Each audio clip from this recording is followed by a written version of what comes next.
자, 오늘 함께 은혜 나누실 말씀은 누가복음 5장 1절부터 11절까지 있는 말씀입니다. 신약성경 95페이지에 있습니다. 누가복음 5장 1절부터 11절입니다. 봉독해 드리도록 하겠습니다. 무리가 몰려와서 하나님의 말씀을 들을새 예수는 게네사렛 호숫가에 서서 호숫가에 배 두 척이 있는 것을 보시니 어부들은 배에서 나와서 그물을 씻는지라. 예수께서 한 배에 오르시니 그 배는 시몬의 배라. 육지에서 조금 떼기를 청하시고 앉으사 배에서 무리를 가르치시더니 말씀을 마치시고 시몬에게 이르시되 깊은 데로 가서 그물을 내려 고기를 잡으라.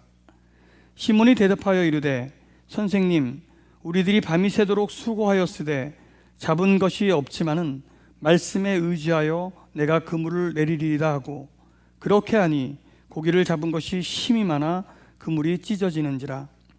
이에 다른 배에 있는 동무들에게 손짓하여 와서 도와달라 하니 그들이 와서 두 배의 채움에 잠기게 되었더라.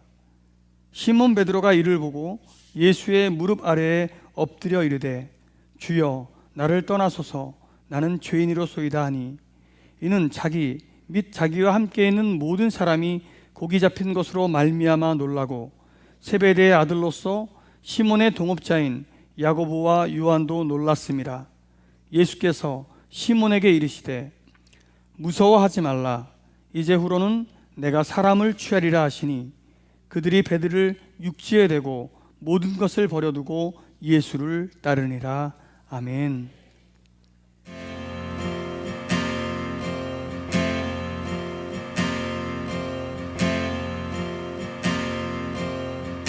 주님 내 길을 잘 아시고 내 걸음하시네. 어둠에서 빛을 내시는 그분을 믿네. 무엇으로 주를 섬길지 어디로 가야 할지 헤매이는 나를 아시고 길을 여시네. 내 삶은 주의 것, 내 삶은 주의 것, 온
옆 사람에게 이렇게 인사합시다. 당신은 낚였습니다.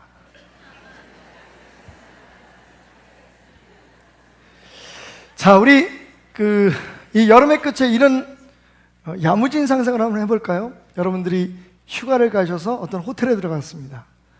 딱 문을 열고 들어가는 순간 익숙하고 또 여러분들이 항상 좋아하던 향수 냄새가 그 방 안에 가득합니다.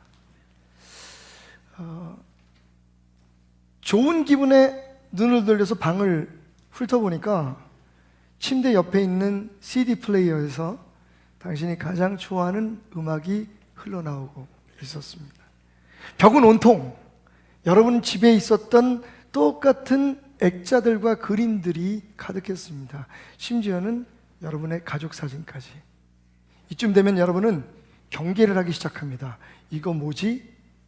그리고는 걸음을 옮겨서 구석에 있는 미니바, 작은 냉장고를 열어보는 순간 당신은 굳어버립니다. 거기 당신이 유난히 좋아하는 음료수, 당신이 좋아하는 캔디와 초콜릿바. 이쯤 되면 당신은 눈치챕니다. 누군가 당신이 그곳에 올 것을 미리 알고 있었다고. 프리만 다이슨이라고 하는 물리학자는 이런 얘기를 합니다. 우주를 살피고 꼼꼼히 살펴보면 우주는 마치 우리가 이곳에 올 것을 미리 알고 있었던 것 같다. 이 감리교의 목사 아들로 태어나서 악명 높은 무신론자로 50평생을 살았던 사람이 있습니다.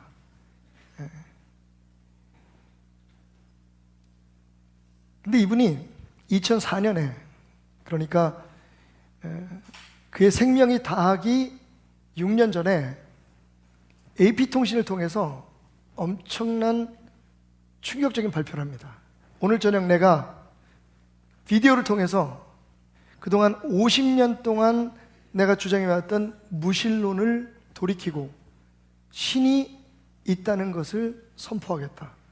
여러분, 역사 속에 굉장히 많은 무신론자가 있었어요. 뭐 니체라든지 여러분들이 잘 아시는 버트란드 러셀이라든지, 사실 버트란드 러셀은 무신론자라기보다는 불가지론자라고 말하는 게 맞겠죠. 어쨌든 신이 없다고 주장했던 사람, 신이 있는 것을 증명해보라고 떠들었던 많은 사람들이 있었지만, 그런데 이 사람만큼 무신론에 가장 큰 영향을 미친 사람이 없습니다. 그 사람 이름이 안토니 플루라고 하는 분입니다. 감리교 목사 아들이에요. 어쩌다가 그가 무신론자가 됐는지 모르겠지만 그가 쓴 Theology and Falsification이라고 하는 책은요, 무신론의 바이블이 되어버렸습니다. 그런데 그가 갑자기, 아니 오랜 시간에 걸쳐서 그의 삶을 살아가면서 깨달은 놀라운 선언을 합니다. There is God. 거기 하나님이 계신다. 그의 그 발표는 존재하시는 하나님이라는 책으로 발간되게 되죠. 그리고 그 책 속에 나온 이야기가 바로 제가 여러분들에게 말씀드렸던 휴가 호텔방의 기적입니다. 그는 미세 조종 논쟁이라는 그 논쟁을 통해서 이렇게 주장하죠.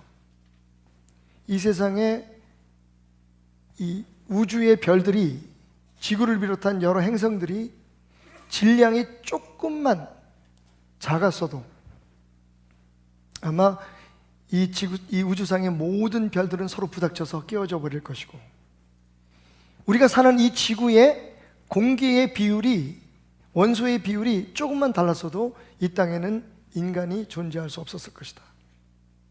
여러분, 재미있는 사실이 있습니다. 지금 우주 개발이 계속되면서 수많은 사람들이 정말 엄청난, 우리가 상상할 수 없는 엄청난 돈을 들여서 지금 우주에 지구와 같은 어떤 생명체, 하다못해 우리가 상상하지조차 못했던 형태의 생명체라도 존재하는 것을 발견하기 위해서 엄청난 노력을 기울이고 있지만, 여러분, 지구 같은 별을 아직 찾지 못했습니다. 이 지구는요, 파인 튜닝 아규먼트에서 주장하는 것처럼, 미세조정 원리에서 주장하는 것처럼 하나님께서 저와 여러분들을 살게 하기 위해서 완벽하게 튜닝이라 그러죠. 조율을 해놓으신, 조정을 해놓으신 증거가 담겨 있다는 겁니다. 그래서 신이 없다고 계속 50년 동안 한평생을 주장했던 이 철학자가, 이 과학자가 결국은 두 손을 들고 그런데 신은 있더라, 그것을 나는 부인할 수 없었다 라고 주장하고 2010년에 하나님의 부름을 받습니다. 미세 조정 논리, 미세 조정 논쟁, fine tuning argument. 그런데 사실 이 미세 조정 논리는요, 우리 한 사람 한 사람의 삶에도 적용되는 것 같습니다. 오늘 우리가 함께 읽었던 이야기 속에 베드로가 겪었던 놀라운 기적처럼 말이죠. 여러분, 오늘 말씀을 다시 한번 보겠습니다. 여러분이 잘 아시는 것은 게네사렛 호수, 게네사렛이라는 말은 하프, 그 비파, 악기처럼 반달이라고 하는 의미를 가지고 있습니다. 그러니까 반달형으로 생긴 게네사렛, 갈릴리 호수죠. 갈릴리 호수에서 베드로는 예수님을 만납니다. 그런데 그 만남이 재밌습니다. 자, 만약 이 만남이 베드로가 예수님을 만난 첫 번째 만남이었다면 성립되지 않을 만한 여러 가지 사건들이 여기 기록되어 있어요. 첫 번째, 밤새도록 물고기를 잡았는데 한 마리도 못 잡았어요. 짜증이 납니다. 화가 납니다.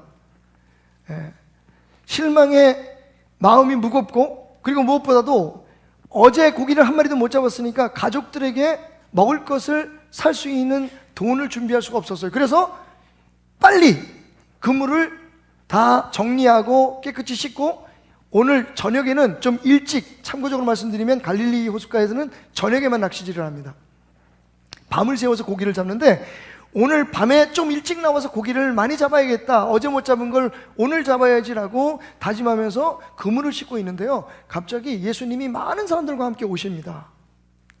예수님의 설교가 밤새도록 이어졌던 것 같습니다.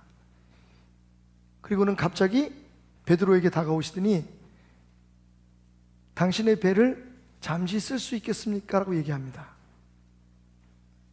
여러분, 베드로는요, 오늘 말씀해 보니까 아무런 저항 없이 예수님께 자신의 배를 드립니다. 예수님의 설교가 계속 그 배 위에서 지속됩니다. 그러더니 말씀을 마친 예수님께서 베드로를 향해서 말씀하십니다. 고기는 좀 잡았느냐? 밤새도록 고기를 잡았지만 한 마리도 못 잡았습니다. 그러면 깊은 데로 가서 그물을 다시 던져라. 여러분, 방금 그물 손질이 끝난 겁니다. 오늘 저녁에 고기를 잡으려면 대낮에 어리석게 그물을 치는 행동을 하지 말아야만 합니다. 그런데 놀랍게도 베드로는 예수님께 이렇게 말합니다.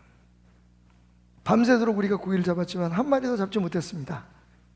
그런데 당신의 말씀에 의지해서 깊은 곳에 그물을 던지겠습니다. 여러분, 그냥 읽으면 잘 모르겠지만 심층적으로 이 사건 뒤에 숨겨진 큰 그림을 보면요, 이건 정말 이상한 얘기입니다. 이렇게 한번 풀어볼까요? 우리 교회는 갈비집을 하시는, 마포에 우림갈비라고 하는 갈비집을 하시는 장로님 내외가 열심히 교회를 위해서 섬기고 계십니다. 이렇게 한번 상상을 해보십시다. 하루 종일 아침부터 그날도 항상 늘상 그랬듯이 손님들을 맞이하기 위해서 예상되는 손님의 숫자만큼 그 주물럭 준비하고, 돼지갈비 준비하고, 소고기 준비하고, 소갈비 준비하고 다 양념을 해서 함께 음식점에서 일하는 여러 직원들과 함께 장사를 준비하고 있었습니다. 그런데 문을 열어놨는데 아무도 안 오는 거예요. 문을 닫아야 될 저녁 10시가 되었는데도 한 사람도 오지 않았습니다. 우리 장로님과 권사님은 대단히 난감하셨을 겁니다. 근데 바로 그 순간 드디어 한 사람이 찾아옵니다. 얼굴도 잘생기고 굉장히 있어 보이는 박태남이라는 사람이 찾아오는 거죠. 그런데 그분들은 저를 누군지 모릅니다. 자, 그렇게 가정합시다. 그냥 어떤 남자 하나가 딱 들어오더니 갑자기 어떻게 장사는 잘 되십니까? 묻습니다.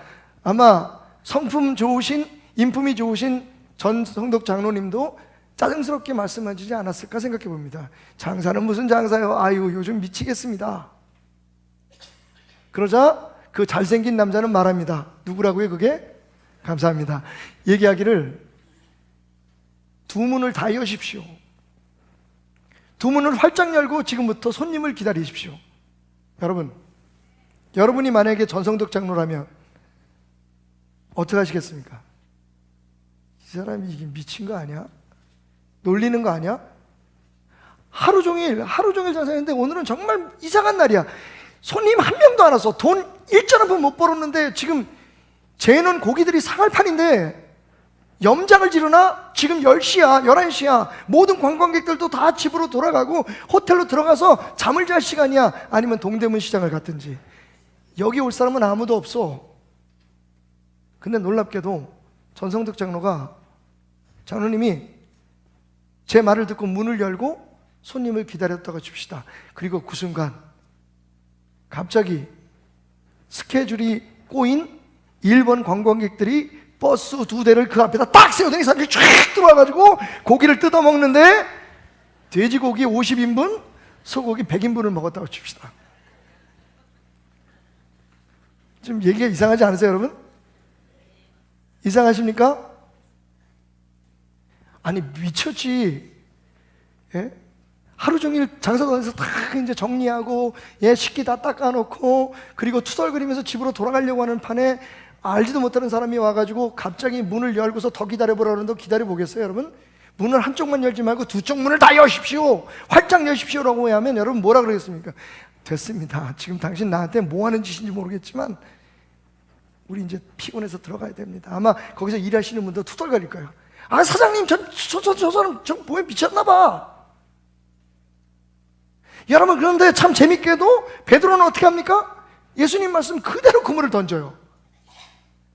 여기서 미친 건 예수님이 아니라 베드로인 거죠. 또 한 가지 이상한 게 있어요. 그렇게 해서 고기를 엄청나게 많이 잡아가지고 이 그물이 찢어질 정도로 됐단 말입니다. 아싸 대박이다 라고 좋아하는 게 맞을 텐데, 혹은 예수님한테 아유 감사합니다, 누군지 잘 모르시겠지만 오늘 당신 때문에 나 대박했습니다, 그러면서 아마 이렇게 제안하지 않을까요? 저하고 동업하실래요? 근데 놀랍게도 베드로는 그 순간 예수님 앞에 무릎을 꿇습니다. 그리고 이렇게 말하죠. 나는 죄인입니다. 주여 나를 떠나소서. 갑자기 주님이라고 불러요. 그리고 그 앞에서 자기가 죄인이라고 고백합니다. 이게 진짜 이상한 얘기예요. 그냥 읽으면 잘 모르는데 그 일어난 사건 속의 인물들의 심리를 조금만 깊이 들여다보면 정말 말도 안 되는 얘기가 지금 진행되고 있는 거예요. 여러분 근데 왜 그걸 우리가 못 봤을까요? 이게 그물이 찢어지는 만큼 많이 잡힌 고기만 보니까 그래. 매일 거기에 이 이야기의 핵심을 두고 보니까 어떻게 하면 우리 삶에 대박이 터질까만 생각하니까 진짜 메시지를 놓치는 거예요. 진짜 그림을 놓치는 거예요. 이 이야기의 의도가 뭔지를 잊어버리는 거예요. 예수님께서 이렇게 말씀하시면 놀라지 마라. 내가 앞으로 너를 사람을 낚는 어부가 되게 할 거다. 너는 앞으로 사람을 낚는, 사로잡는 자가 될 거야. 이렇게 번역을 하면 그런 의미입니다. 그러자 베드로가 또 이상한 짓을 합니다. 그렇게 많이 잡힌 고기와 배와 모든 것을 버리고 예수님을 따라요. 여러분, 이 이야기 전체에 우리가 가진 궁금증을 풀어주는 딱 한 가지 사실이 있습니다. 그게 뭡니까? 이 만남이 첫 번째 만남이 아니었다. 베드로는 예수님을 알고 있었습니다. 볼까요? 요한복음 1장 35절부터 42절. 또 이튿날 요한이 자기 제자 중 두 사람과 함께 섰다가 예수께서 건의심을 보고 말하되 보라 하나님의 어린 양이로다. 두 제자가 그의 말을 듣고 예수를 따르거늘 예수께서 돌이켜 그 따르는 것을 보시고 물어 이르시되 무엇을 구하느냐 이르시되 랍비여 어디 계시오니까 하니 랍비는 번역하면 선생이라. 예수께서 이르시되 와서 보라. 그러므로 그들이 가서 계신 데를 보고 그날 함께 거하니 때가 10시쯤 되었더라. 40절 요한의 말을 듣고 예수를 따르는 두 사람 중에 하나는 시몬 베드로의 형제 안드레라. 여러분 주목하십시오. 지금 시몬 베드로는 이 역사 속에 등장도 하지 않았어요. 그런데 성경은 요한은 그죠? 요한은 뭐라고 얘기하냐면 안드레라고 하는 사람이 예수님을 따르는 요한의 제자 중에 한 사람이었는데 그가 누구였다고요? 시몬 베드로의 형이었다는 겁니다. 형제였다는 겁니다. 그러니까 지금 이 사건이 그냥 안드레와 예수님의 만남에서 끝나는 게 아니라 분명히 이 만남 속에는 누가 있었다? 시몬 베드로가 있었다는 거예요. 예수님의 마음 속엔. 요한은 그걸 지금 밝히기를 원했던 거예요.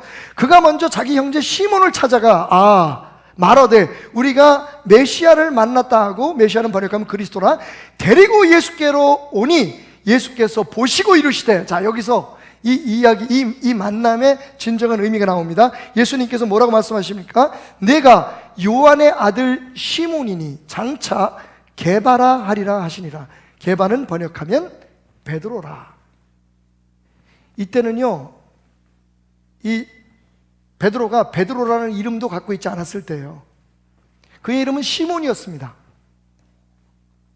근데 예수님께서 베드로를 만나자마자, 그죠? 안드레를 통해서 베드로를 만나자마자 뭐라고 말씀하시냐면, 내 이름은 앞으로 시몬이 아니라 베드로, 게바라고 하리라 라고 미리 준비하셨던 이름을 그에게 주신 거예요. 이게 첫 번째 만남입니다. 자, 그런데 베드로가 예수님을 따랐어요, 안 따랐어요? 안 따랐습니다. 만약에 이때 따랐다면 누가복음 5장에 있는 말씀은 성립되지 않는 겁니다. 아니면 중간에 따르다가 그냥 다시 집으로 왔든지.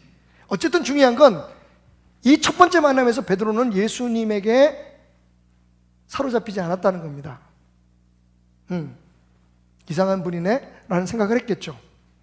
그에 대해서 관심을 가졌겠죠. 그렇지만 아직 전적으로 자기의 삶을 드리지 않습니다. 자, 그리고 누가복음 4장으로 갑시다. 38절 39절 예수께서 일어나 회당에서 나가사 시몬의 집에 들어가시니, 아직 여기까지는 시몬입니다. 시몬의 장모가 중한 열병을 앓고 있는지라 사람들이 그를 위하여 예수께 구하니, 아직 베드로라는 이름을 갖지 않았을 때입니다. 다시 말하면 예수님이 원하는 그 자리에 서지 않았다는 것을 우리가 상징적으로 알 수가 있는데, 근데 예수님께서 그 집에 들어가서 베드로의 장모의 열병을 치유하십니다. 베드로 눈앞에서. 그리고 예수께서 가까이 서서 열병을 꾸짖으시니 병이 떠나고 여자가 곧 일어나 그들에게 수종을 들었다. 이게 예수님과 베드로의 두 번째 만남입니다. 그런데 베드로가 예수님을 따랐어요, 안 따랐어요? 아직은 따르지 않았습니다. 적어도 그런데 베드로의 마음속에 무슨 생각이 있었어요? 이 사람이 메시아일 수도 있다, 그리스도일 수 있다는 생각을 가졌겠죠. 첫 만남에서. 그리고 두 번째 만남에서 그게 증명이 된 거예요. 열병을 펄펄 끓는 열병을 앓고 있던 자기 장모가, 약으로도 안 되고 의사도 치유할 수 없었던 그 질병을 앓던 이 장모가 갑자기 예수님이 그냥 손을 잡고 일으키니까 일어났어요. 그리고 병이 싹 떠나버렸습니다. 베드로의 마음속에 이분이 진짜 그리스도인가 보다라고 하는 생각이 있었을 거예요. 그리고 5장으로 탁 한 장을 넘어가면 바로 오늘 우리가 읽었던 그 말씀이 나오는 거예요. 그때 예수님께서 베드로를 이제 찾아가셨습니다. 그러니까 이제 풀리시죠. 베드로가 어떻게 당신 배를 잠깐 빌릴 수 있을까요? 얘기할 때 그 지친 그 시간에, 그 상처받고 마음에 불편했던 그 순간에 예수님께 두 말도 하지 않고 배를 드릴 수 있었을까요? 그보다 더 깊은 데로 가서 그물을 던지라고 했을 때 베드로가 왜 마치 홀린 듯이, 우리 표현으로 홀린 듯이 가서 자기의 모든 그 기존의 생각과 경험을 뒤집어 엎는 행동을 할 수밖에 없었을까요? 거기에는 한 가지 열쇠가 있죠. 베드로가 뭐라고 얘기합니까? 밤새도록 고기를 잡았지만 한 마리도 못 잡았습니다. 당신의 말씀을 의지하여. 그 얘기는 뭐예요? 이 사람이 하는 말은 들어도 될 것 같다는 생각이 이미 있었다는 거죠. 그 생각은 어디서 생겼다고요? 두 번째 만남에서 생긴 거죠.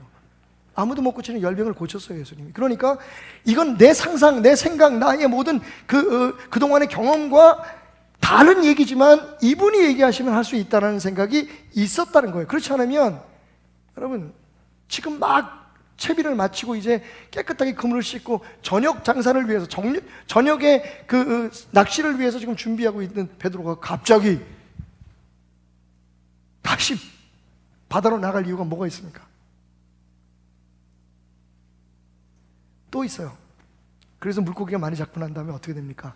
베드로가요 밑도 끝도 없이 아유 선생님 감사합니다, 나하고 동업합시다 이렇게 제안하지 않고 나는 죄인입니다라고 갑자기 넘어집니다. 이상하지 않아요 여러분? 고기가 많이 잡히는데 왜 내가 죄인인 거죠?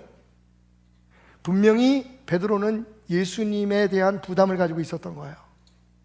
그가 예수님을 따르지 않았다는, 예수님을 자신의 주인으로 고백하지 않아요. 그래서 처음에는 선생님이에요 랍비라고 고백했던 베드로의 호칭이 바뀝니다. 예수님 부르는 호칭이 뭘로 바뀌어요?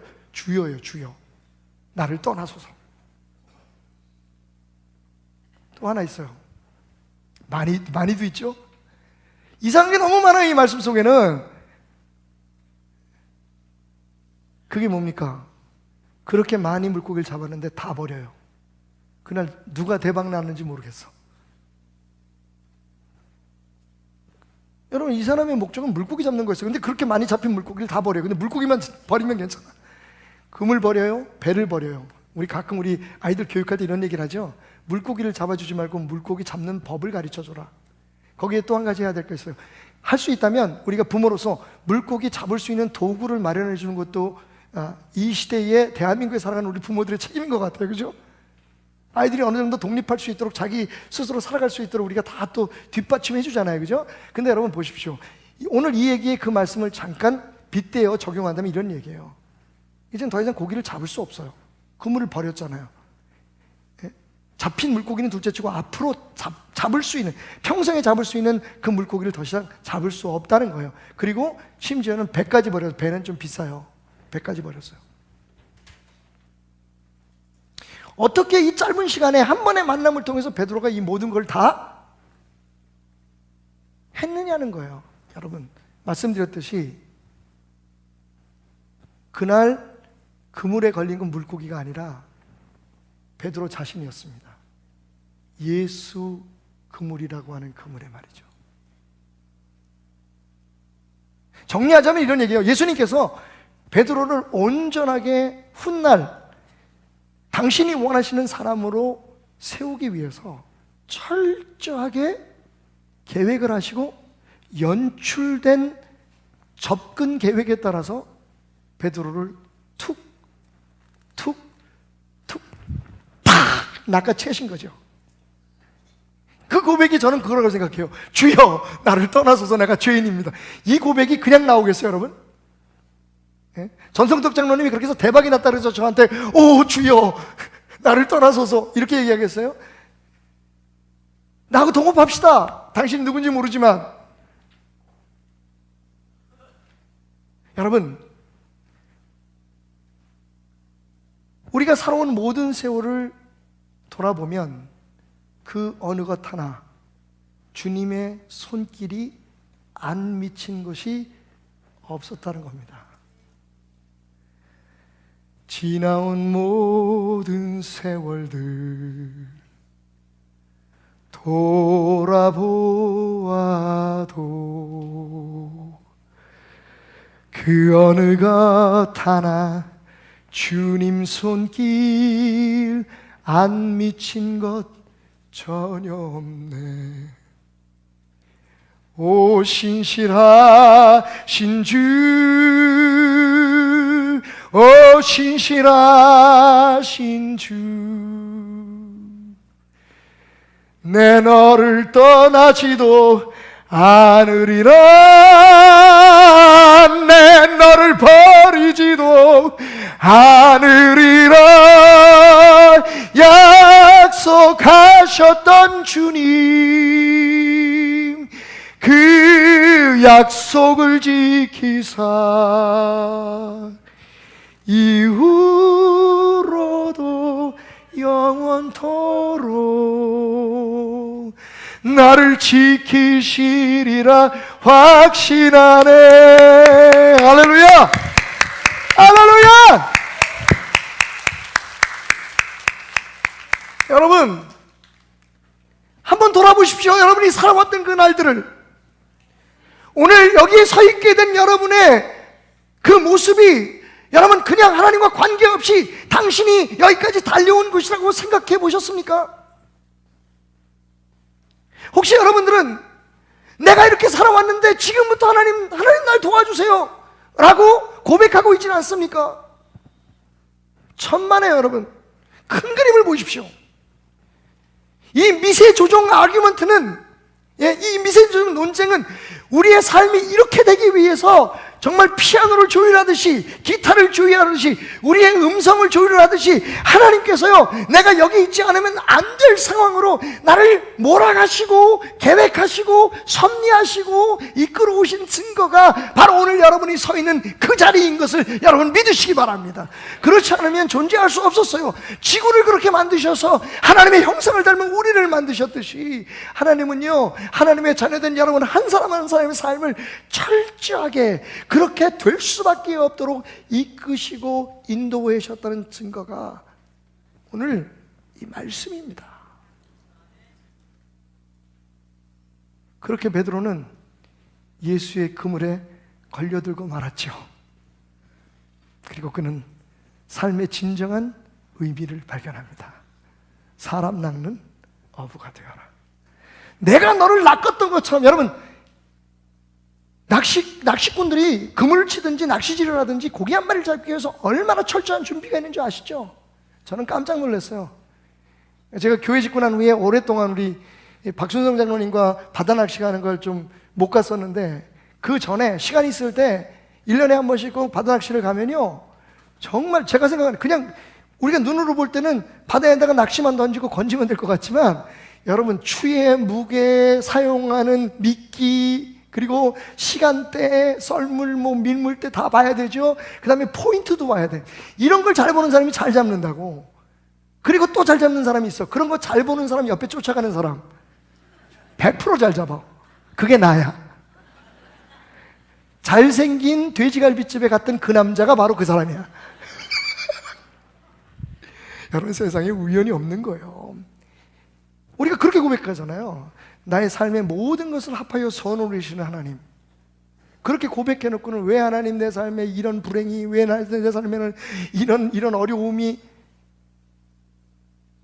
여러분, 우리는 지금 이중적인 신념을 갖고 있는 거예요. 하나님이 내 삶을 주장하신다는 것과 동시에, 그런데 나는 또 내 삶을 내 마음대로 살아가고 있다는 것.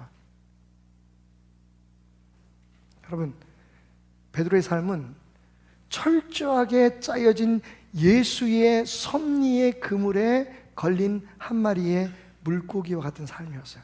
그날 잡힌 건 그물이 찢어질 만큼 넘쳐나는 물고기가 아니라 진짜 잡힌 건 베드로였어요. 그러니까 물고기는 이 역사 속에서 사라져버리는 거예요. 누가 가져가든지 성경은 관심도 안 가져요. 여기서 잡힌 물고기, 베드로와 요한과 야고보와 안드레, 그 물고기들이 중요했던 거예요. 하나님은 지금 여러분을 바라보고 계세요. 여러분이 가지고 있는 재산이 얼마이든지, 여러분이 살아오면서 누렸던 축복이 얼마든지, 여러분, 그건 우리의 관심일 수 있어요. 그런데 하나님은 그 관심 없어요. 하나님의 관심은 바로 당신이에요. 당신이 그분의 그물에 행복하게 걸려주기를. 갑시다. 조금 더 깊은 곳으로.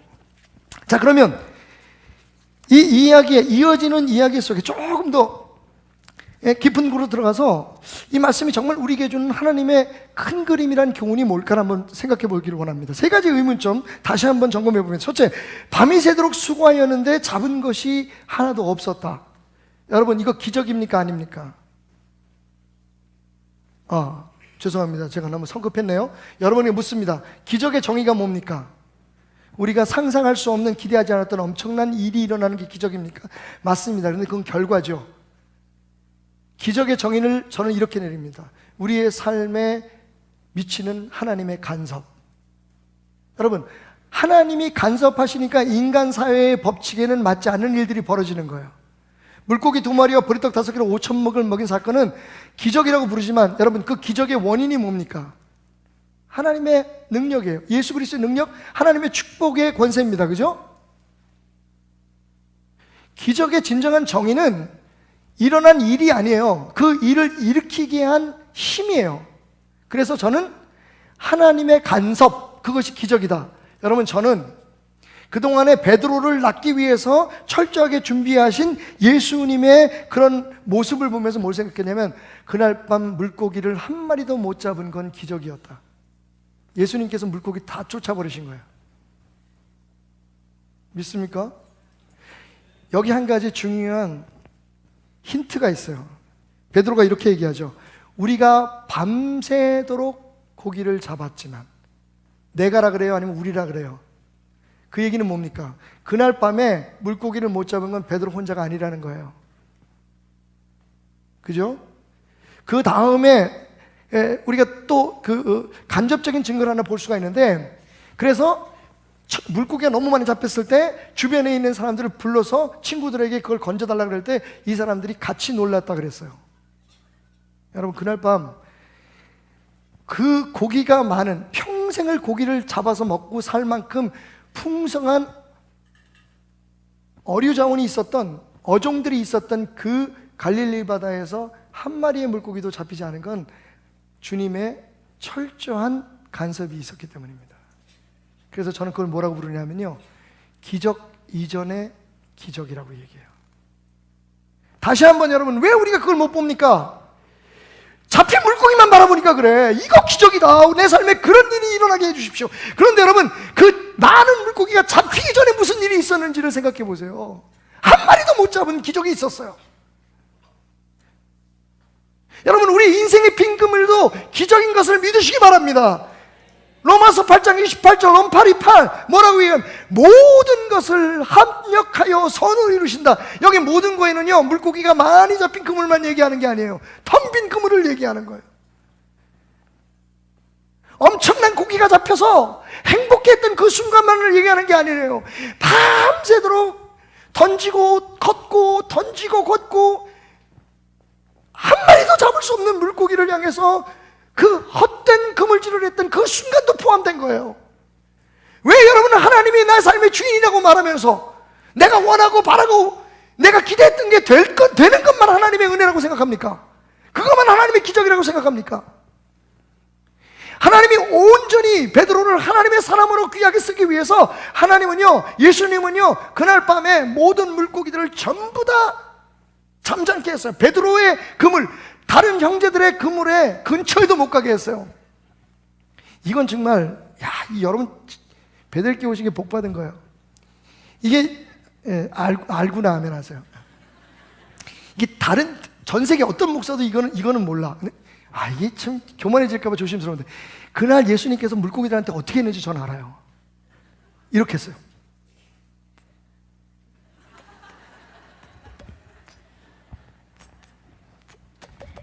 그러니까 물고기들이 뭐라고 대답했을까요? 이거 어디 가서 얘기하지 마세요. 이건 아무도 몰라. 우리는 얼마나 어리석은가요? 우리는 얼마나 이기적인가요, 여러분? 하나님께서 철저하게 우리를 하나님이 원하시는 그 자리에 서게 하기 위해서, 그런 사람을 만들게 하기 위해서 완전히, 여러분, 퍼덕거리고 자꾸만 도망가려고 하지 말고, 그 예수님의 그늘에서, 예수님의 그물에서 벗어나려고 하려고 자꾸 몸부림치는 걸 완벽하게 사로잡기 위해서 때로는 우리의 삶의 빈 그물을, 때로는 밤새도록 땀을 흘렸지만 아무 성과도 이룰 수 없는 사업에 고난을 겪게도 하신다는 걸. 하나님은 좋은 일에만 간섭하시는 게 아니라 그 좋은 일을 이루기 위해서, 가장 완전한 일을 여러분 삶에서 이루기 위해서 지금도 여러분의 삶에 빈 그물을 거두게 하신다는 것을 왜 생각지 못하나요? 기적입니다. 그날 밤 예수님 거기 계셨습니다. 베드로가 한 마리의 물고기도 잡지 못하도록 한 건 주님의 간섭이었습니다. 만약에 그게 없었다면요, 그 다음 고백이 안 나오잖아요. 나를 떠나소서. 우연이라고 생각했다면, 어쩌다 그런 것으로 생각했다면 베드로가 그 고백을 했을까요? 아니에요, 여러분.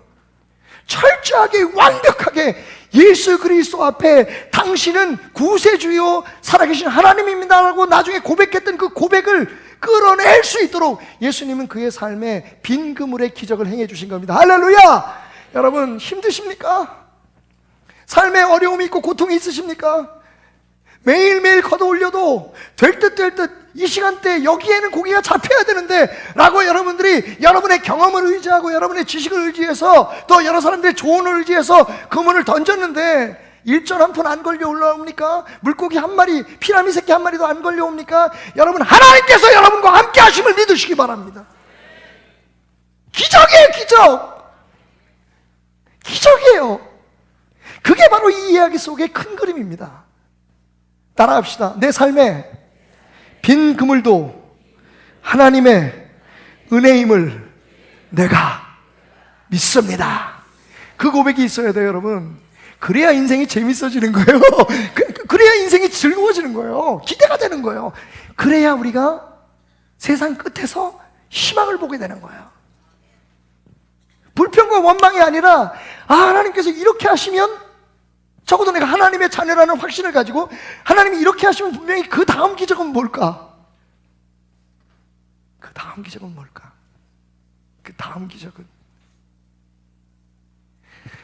두 번째로 말씀을 보면 베드로가 말씀에 의지해서, 내가 밤새도록 수고했지만 한 마리의 고기도 못 잡았는데 말씀에 의지하여 그물을 던지겠습니다. 여러분, 믿음은 들음에서 나요. 베드로가 이렇게 고백하게 된 데는 물론 그 전에 예수님을 만났던 두 번의 경험이 굉장히 큰 힘이 됐을 거예요. 그런데 여기서 말씀에 의지했다는 얘기에 주목하세요. 두 번 만났을 때 예수님이 베드로에게 무슨 말씀을 하셨나요? 아무 말씀도 안 하셨어요. 첫 번째 만났을 때는 이름만 져주셨어요. 너는 앞으로 게바가 될 거야. 두 번째 만남에서는 그 장모를 치유해 주심으로 기적을 보게 하셨어요. 말씀 없었어요. 그런데 오늘 베드로는 뭐라고 얘기합니까? 당신의 말씀에 예수님이 말씀하신 거예요. 언제? 깊은 데로 가서 그물 던지라고 할 때요? 아닙니다. 그 전에입니다. 저는 여기서 재미있는 상상을 해봐요. 여러분처럼 많은 사람들이 지금 예수님의 설교에 귀를 기울이고 있습니다. 베드로는 한쪽에서 그물을 닦고 있겠죠. 그러면서 힐끔힐끔 예수를 바라봅니다. 그의 귀에 주의 말씀이 들립니다. 여러분, 왜 그 많은 배 중에 예수님께서 베드로의 배를 선택하셨을까요? 저는 두 가지의 가능성을 추측해 봅니다. 첫째, 베드로가 짱이었어요. 베드로만 낚으면 요한, 야고보는 다 끌려와. 성경에 그렇게 나오잖아요. 두 번째 가능성은 베드로에게 예수님께서 선포하신 말씀을 들을 수 있는 시간을 주신 거예요. 자기 배잖아요. 그때까지는 베드로가 배를 버릴 생각이 없었어요. 자기의 삶의 전부예요. 재산이에요. 그런데 여러분 보십시오. 그 배에 딱 앉아서 예수님이 설교를 하니까 이 양반이 설교를 끝날 때까지는 못 가잖아요. 여러분 오늘 제 설교 끝날 때까지는 못 가십니다. 마음 편안하게 들으십시오. 어떤 분은 졸면서 듣는 분도 계시고, 누구라고 얘기하지는 않겠지만 어떤 분은 생각에 지금 외출 가 계세요. 교회 안에 안 계세요. 지금 회사에 가 계신 분도 계시고, 저기 미국에 가 계신 분도 계세요. 근데 여러분, 앉아 계신 게 축복인 줄 믿으십시오. 들려오잖아요. 여러분, 그래서 하나님의 말씀을 들어야 돼요.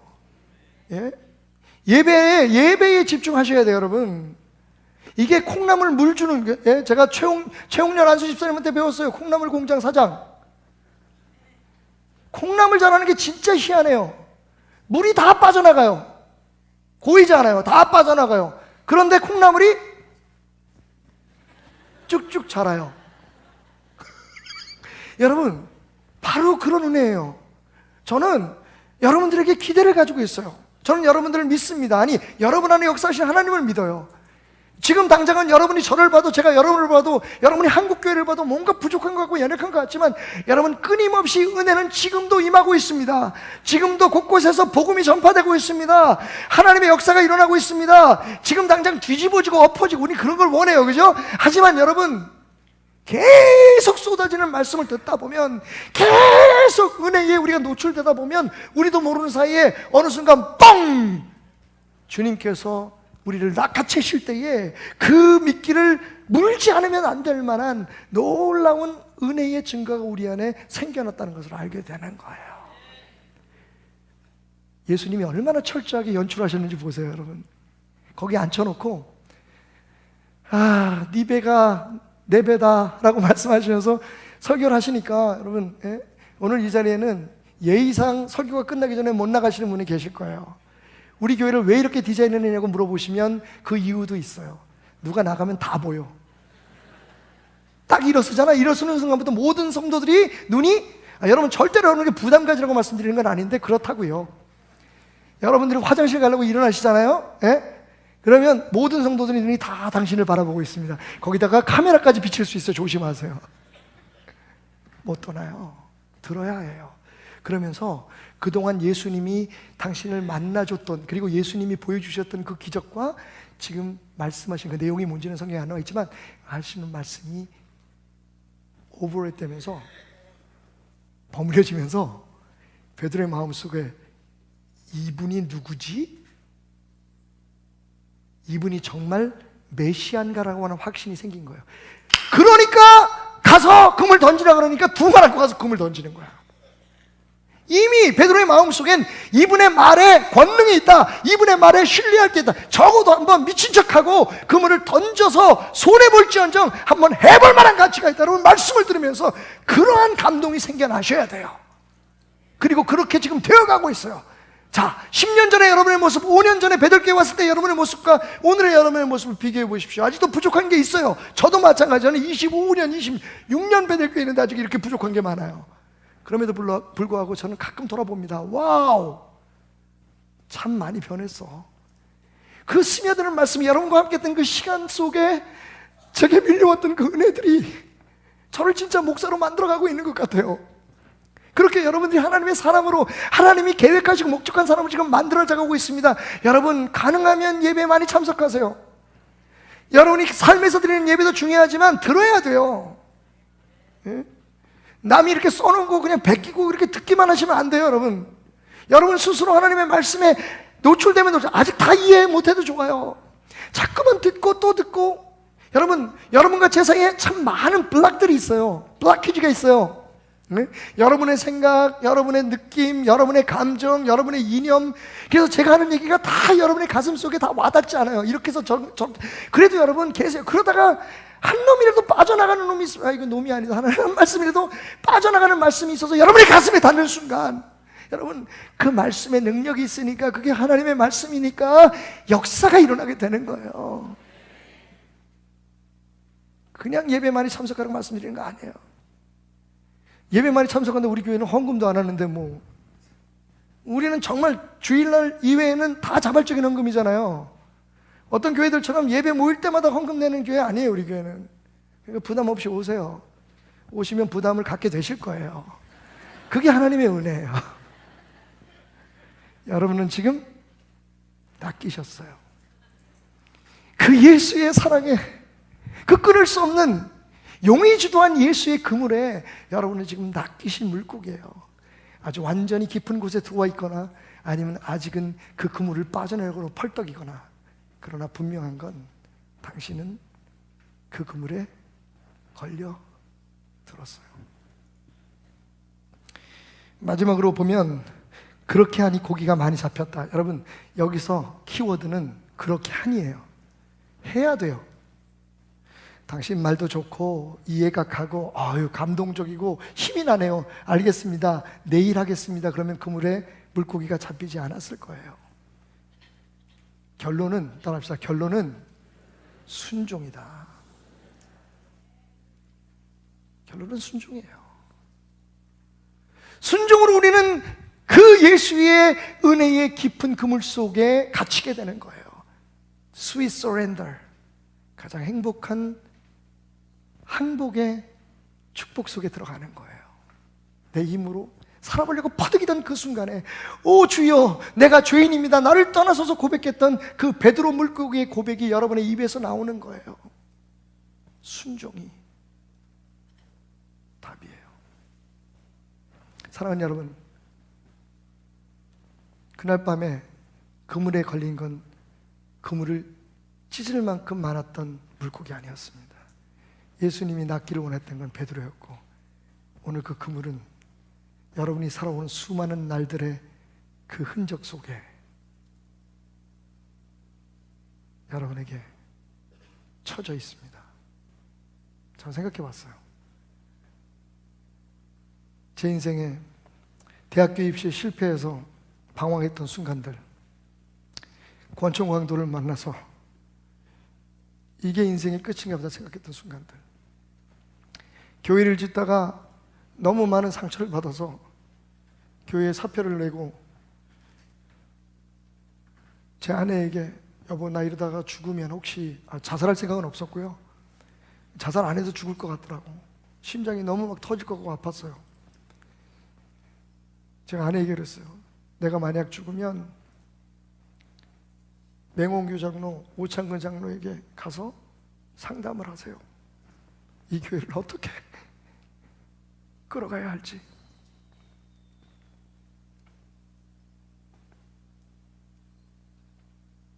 제 머릿속에 생각하는 분들 몇 분이 계셨어요. 그래서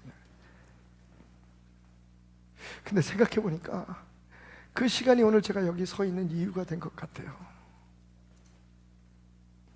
그런 순간들이 없었으면 저는 제가 잘나서, 그리고 제가 생각하는 것이 100% 옳아서 그 기준으로 사람들을 판단하고 나와 다른 생각을 가진 사람들을 이해하지 못했을지도 몰라요. 너무 외로워서 술을 먹고 교통사고를 내고 하루에 담배를 한 각 반 이상 피지 않으면 견딜 수 없었던 순간들이 어떤 사람들에게는 부끄러운 고백인 것처럼 들리지만 제겐 하나님의 그물이었어요. 그렇지 않았으면 난 여러분들을 때로는 엄하게 하지만 그러나 그 엄함 속에 진짜 여러분들의 영혼을 사랑하고 여러분들이 축복받기를 원하는 그 마음 갖지 못했을 거예요.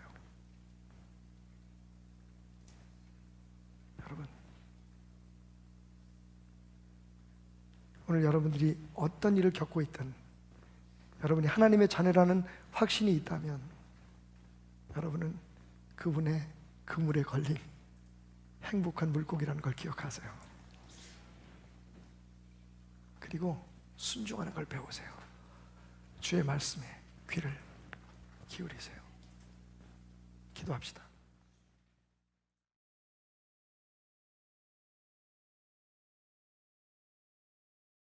할렐루야. 우리 하나님께 영광의 박수로 귀한 예배의 문을 활짝 열기 원합니다. 오늘도 나의 삶이 주님의 것임을 고백하며 주님께 나아가기 원합니다. 우리 같이 입술로 고백하며 하나님께 귀한 예배의 문을 열며 이 시간 나아가기를 원합니다. 주님 내 길을 잘 아시고, 주님 내 길을 잘 아시고 내 걸음 아시네. 어둠에서 빛을 내시는 그분을 믿네. 무엇으로 주를 섬길지 어디로 가야 할지 헤매이는 나를 아시고 길을 여시네. 우리 한 번 더 고백합니다. 주님 내 길을, 주님 내 길을 잘 아시고 내 걸음 아시네. 어둠에서 빛을 내시는 그분을 믿네. 무엇으로 주를 섬길지 어디로 가야 할지 헤매이는 나를 아시고 길을 여시네. 내 삶은 주의 것, 내 삶은 주의 것, 내 삶은 주의 것, 온전한 신뢰를 주께 드리네. 보이지 않아도 믿음으로 걷네.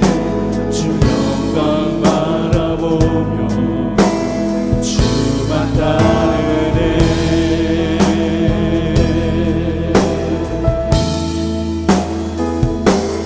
우리 한 번 더 고백하겠습니다. 주님 내 길을 잘 아시고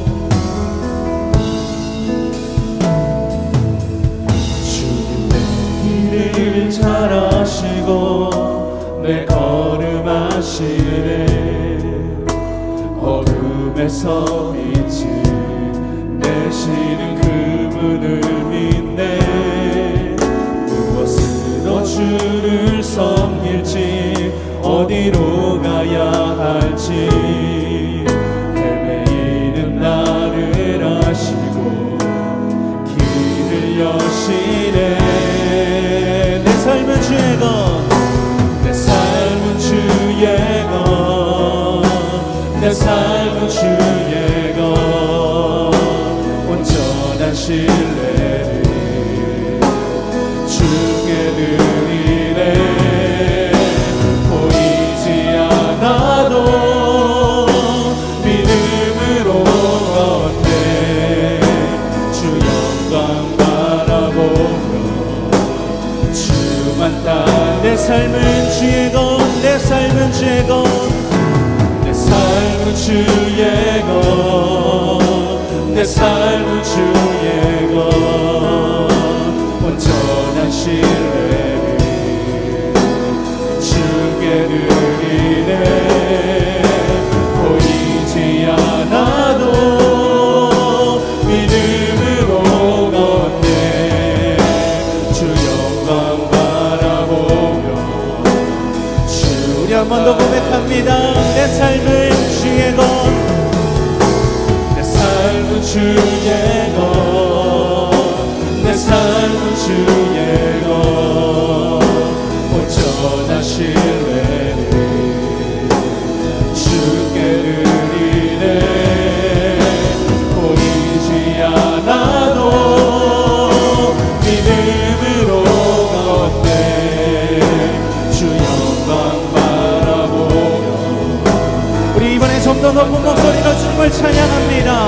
내 삶은 주의 것, 내 삶은 주의 것, 내 삶은 주의 것, 온전한 신뢰를 주께 드리네.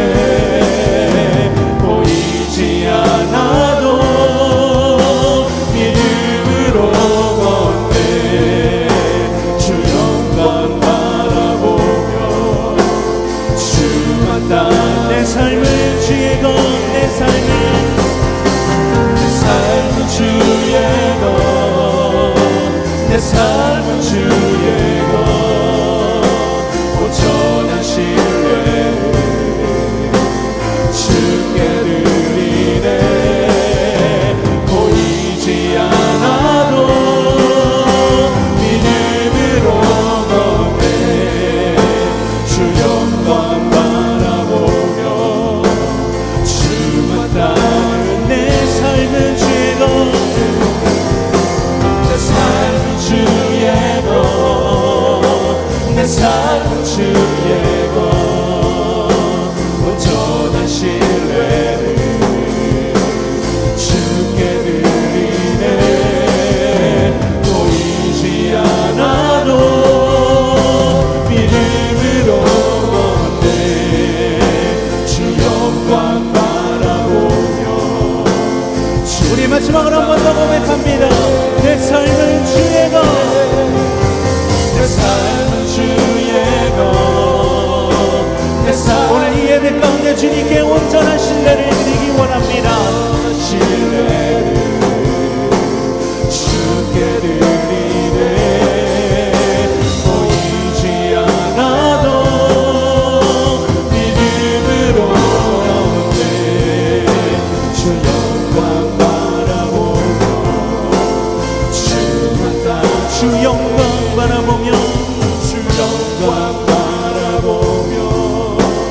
마지막으로 한 번 더 고백합니다. 주 영광, 주 영광 바라보며 주만 따르네. 할렐루야. 주님께 박수로 영광 올려드립니다. 오늘도 귀한 믿음을 따라 믿음의 눈을 들어 주님 바라보기를 원합니다. 주의 영광을 바라보기 원합니다. 할렐루야. 오늘도 나의 삶이 오직 주님의 것임을 고백하며 믿음으로 눈을 들어 주님 바라보기를 원합니다. 오늘도 이 시간 이곳에 함께 하실 주님을 기뻐하며 찬양하기 원합니다. 우리 다 같이 일어나서 박수 치면서 하나님께 영광 올려드리도록 하겠습니다.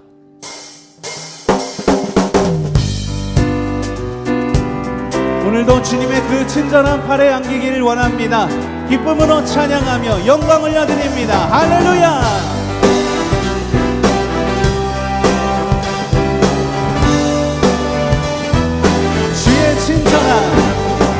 주의 친절한 팔에 안기세 우리 마음이 평안하리니 항상 기쁘고 복이 되겠네.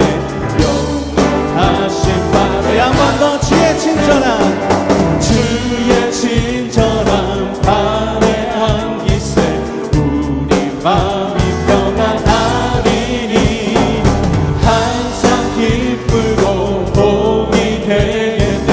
영원하신 팔에 안기세 주의 팔에 크신 팔에 안기세 주의 팔에 영원하신 팔에 안기세. 날이 갈수록 주의 사랑이 광명하게 비치고 천성 가는 길 편히 가니 영원하신 팔에 안기세 주의 팔에 늙어진 팔에 안기세 주의 팔에 영원하신 팔에 주의 보좌로 나아갈 때에 기뻐 찬미 소리 외치고 겁과 두려움 없어지니 영원하신 팔에 주의 팔에 그 크신 팔에 크신 팔에 안기세 주의 팔에 우리 한 번 더 찬양합니다. 주의 보좌로 나 기뻐 찬미 소리 외치고 찬미 소리 외치고 겁과 두려움 없어지니 영원하신 팔에 안기 주의 팔에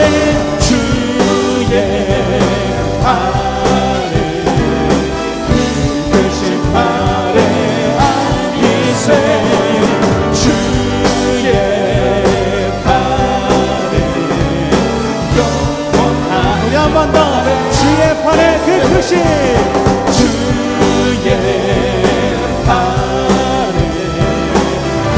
크신 팔에 안기세 주의 팔에 우리 마지막으로 한 번 더 주의 팔에 그 크신 팔에 주의 팔에 크신 팔에 안기세 주의 팔에 영원하신 팔에 안기세. 우리 계속해서 박수 치며 주님의 이름을 높여 찬양합니다. 할렐루야. 주의 이름 높이며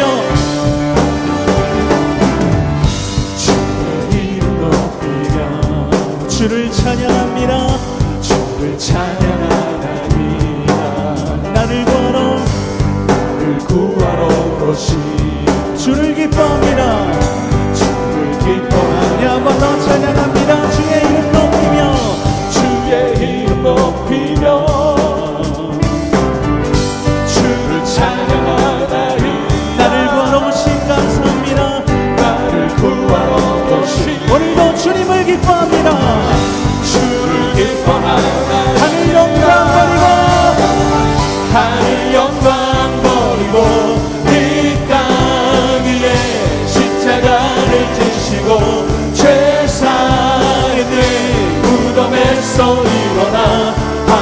올리셨네.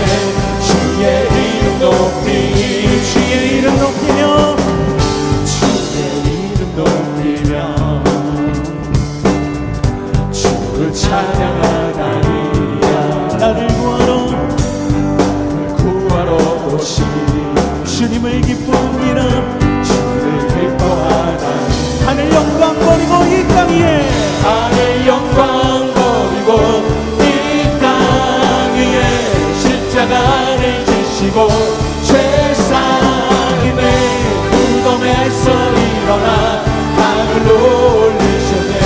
주의 이름 높이 하늘 영광 버리고 하늘 영광 버리고 이 땅 위에 십자가를 지시고 죄상인의 무덤에서 일어나 하늘로 올리셨네. 우리 이번엔 우리들의 목소리와 성벽으로 하늘 영광 버리고 하늘 영광 버리고 이 땅 위에 십자가를 지시고 죄상인의 무덤에서 일어나 하늘로 올리셨네. 할렐루야 주의 이름을 높여드립니다.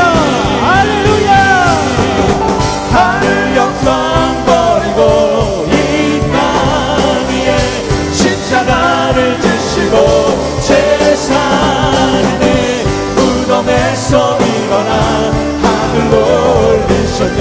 우리 마지막 한 번 더 믿음으로 선포하며 하늘 영광 버리고 하늘 영광 버리고 이 땅 위에 십자가를 지시고 죄사인의 무덤에서 일어나 하늘로 올리셨네. 주의 이름 높이 할렐루야 주님께 박수로 영광 올려드립니다. 오늘도 주님을 기뻐하며 찬양합니다. 주의 이름을 높여드립니다. 할렐루야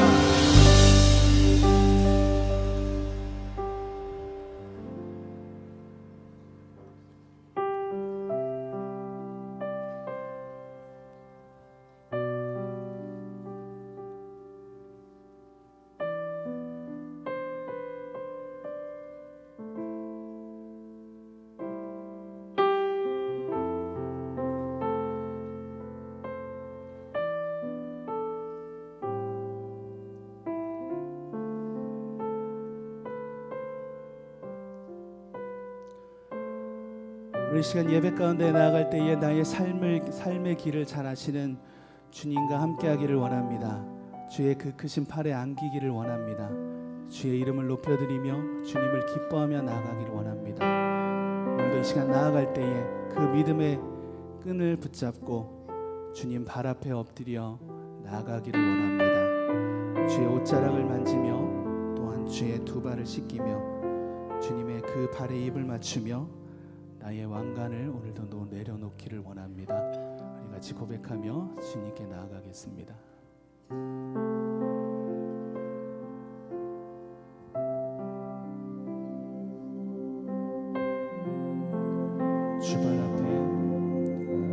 주발 앞에 무릎 꿇고 그 사랑에 남기네. 어떤 말도 그 어떤 소리도 그 발 앞에서 잠잠해지네.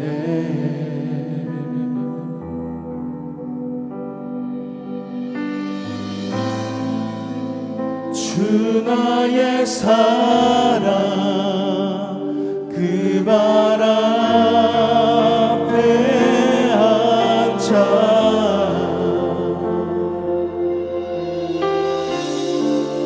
내 모든 기도는 사랑의 노래가 되네.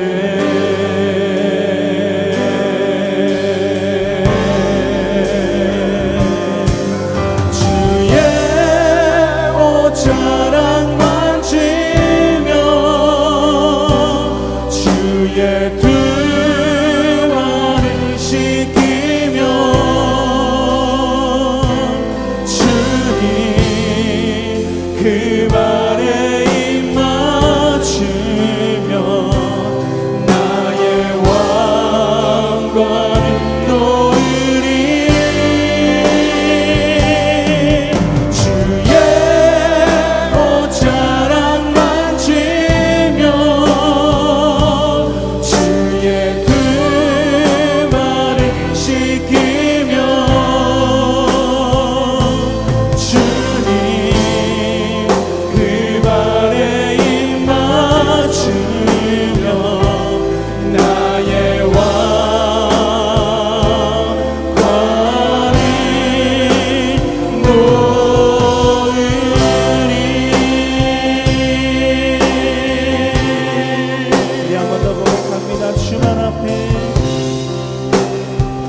할렐루야. 주님께 박수로 오늘도 이 시간 이곳에 함께 하실 주님을 환영합니다.